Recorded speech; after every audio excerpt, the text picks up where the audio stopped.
తిరిగి స్వాగతం. దత్త జయంతిని పురస్కరించుకొని నేడు నగరంలోని ఆలయాలన్నీ భక్తులతో కిటకిటలాడాయి. త్రిమూర్తుల అంశతో జన్మించిన దత్తాత్రేయుని పూజిస్తే సకల బాధలు తొలగిపోతాయని నమ్మకం. అందుకే వేకువజామునే స్నానాదులు ముగించి షోడశోపచారాలతో దత్తాత్రేయుని పూజించి ఉపవాసాలు చేస్తారు. ఆయన జయంతిని సందర్భంగా పలు దేవాలయాలలో విశేష పూజలు, దత్త చరిత్ర పారాయణం, ప్రత్యేక అర్చనలు నిర్వహిస్తున్నారు. దత్త జయంతిని పురస్కరించుకుని స్థానిక సాయిబాబా రోడ్లోని సాయి మందిరంలో విశేష పూజలు నిర్వహించారు. గురుత్వానికి మొదటి వాడు ఆది గురువైన దత్తాత్రేయుని పూజించడం వలన సర్వ దుఃఖాలు మాయమవుతాయని హిందూ పురాణంలో ప్రస్తావించారు. అందుకే ఆయన జయంతిని దేశ వ్యాప్తంగా ఘనంగా నిర్వహిస్తారు. నగరంలో కూడా నేడు ఈ సందడి కనిపించింది.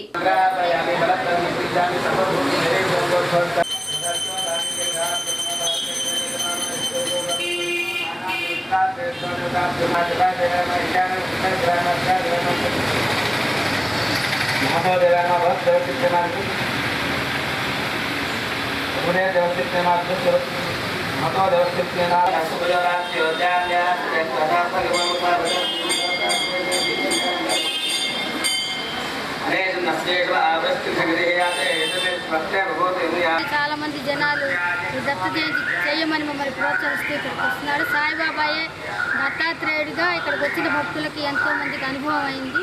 అసలు దత్తుడు అంటేనే త్రిమూర్తి అవతారం, గురువు, బ్రహ్మ విష్ణు మహేశ్వర స్వరూపము. అక్కడ ఆ రూపం బాబా దత్తాత్రేయుడే అని ఇక్కడికి వచ్చేటువంటి అనేక మంది భక్తులకు అనుభవాలు. మొదట్లో కొద్ది మంది వస్తూ ఉండేవాళ్ళు దత్త జయంతి ఉత్సవానికి. తర్వాత ఇది వందల సంఖ్యలోకి పెరిగింది. ఈ గుడి చాలా మన గుంటూరు మొత్తంలో ఇది చాలా ప్రశస్తమైనటువంటి గుడి. గాయత్రి అమ్మవారి యంత్రం బలంతో ఇక్కడ కార్యక్రమాలు జరుగుతుంటాయి. బాబా గారు ఇప్పటికీ 57 సంవత్సరాలైంది విగ్రహం స్థాపించి. ఈ సాయిబాబా గుడి గుంటూరులో మొట్టమొదటి గుడి. 57 సంవత్సరాల క్రితం అప్పటికే బాబా గారు దిగుబట్టేట్టు మా సారు వాళ్ళు. అందుకోసం అని చెప్పి అప్పటి నుంచి కూడా నిరాటకంగా అన్ని కార్యక్రమాలు జరిపిస్తాము. మేము మా స్టాఫ్ అందరికి కలిసి కూడా ఇప్పుడు అన్ని కార్యక్రమాలు చేస్తాము. బాబాసాహెబ్ డాక్టర్ బిఆర్ అంబేద్కర్ వర్ధంతిని స్థానిక లాడ్జి సెంటర్లోని అంబేద్కర్ విగ్రహం వద్ద ఐద్వా కార్యకర్తలు ఘనంగా నిర్వహించారు. పెద్ద సంఖ్యలో ఐద్వా మహిళలు అక్కడకు చేరుకుని అంబేద్కర్ విగ్రహానికి పూలమాలలు వేసి ఘనంగా నివాళులు అర్పించారు. భారత ప్రజలకు దిశ నిర్దేశించిన గొప్ప నాయకుడని, మనుషుల మధ్య ఉన్న అంతరాలను రూపుమాపి సర్వ సమానత్వం కోసం పాటుపడిన మహనీయుడు అంబేద్కర్ అని వారు కొనియాడారు. ఈ సందర్భంగా ఐద్వా నాయకులు రాజసుందరం బాబు మీడియాతో మాట్లాడారు. ప్రపంచ వ్యాప్తంగా కోట్ల మంది ప్రజలు అంబేద్కర్ ను అభిమానిస్తున్నా మన దేశంలో మాత్రం ఆయనకు సరైన గౌరవం లభించడం లేదన్నారు. అంతటి మహోన్నతుని విగ్రహాన్ని పలు చోట్ల అవమానపరిచారని ఈ సందర్భంగా ఆయన గుర్తు చేశారు.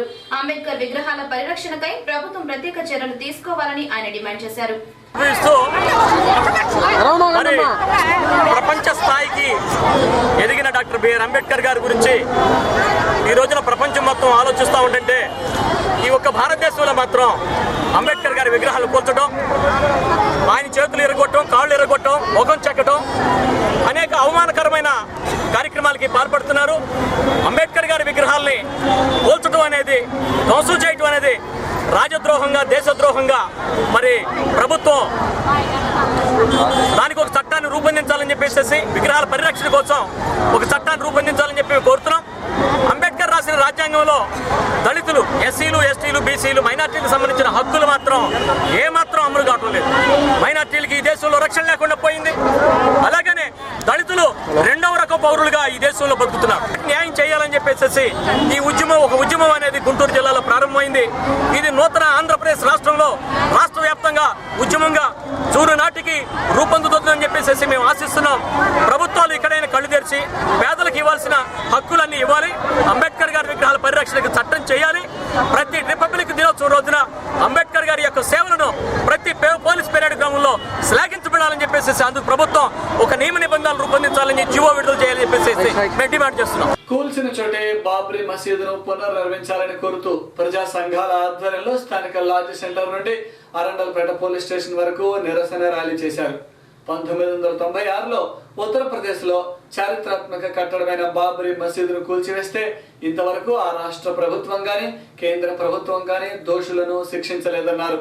భిన్నత్వంలో ఏకత్వంగా జీవిస్తున్న భారతదేశంలో మత విద్వేషాలు రెచ్చగొట్టడం ఎంతవరకు సబబు అని వారు ప్రశ్నించారు. పలు ప్రజా సంఘాలు, ముస్లింల సంఘాల ఆధ్వర్యంలో నేడు బాబ్రీ మసీదు కూల్చివేతకు నిరసనగా ర్యాలీ చేపట్టారు.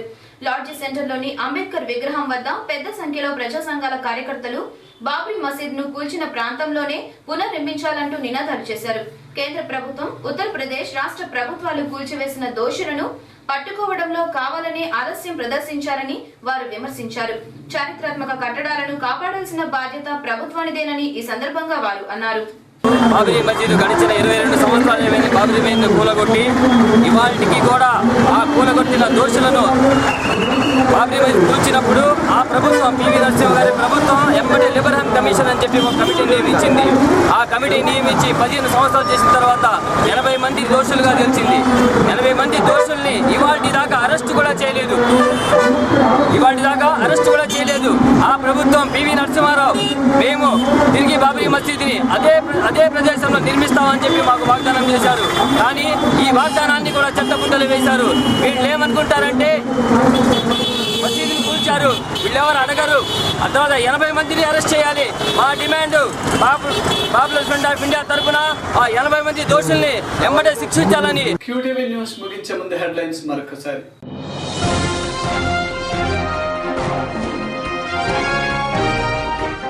నగరంలో నేడు ఘనంగా అంబేద్కర్ వర్ధంతిని నిర్వహించిన అధికారులు, నాయకులు.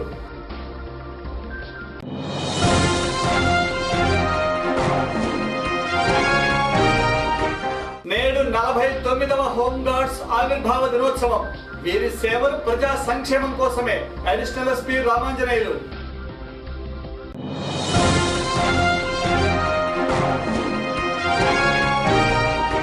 నేడు రేపు పాస్పోర్ట్ సేవా క్యాంప్. సేవలు వినియోగించుకోవాలని కోరిన పాస్పోర్ట్ ఆఫీసర్ సయ్యద్ అలీ సబీర్. ఇవి ఈరోజు విశేషాలు. మరిన్ని వార్తలతో మళ్ళీ కలుద్దాం. నమస్కారం.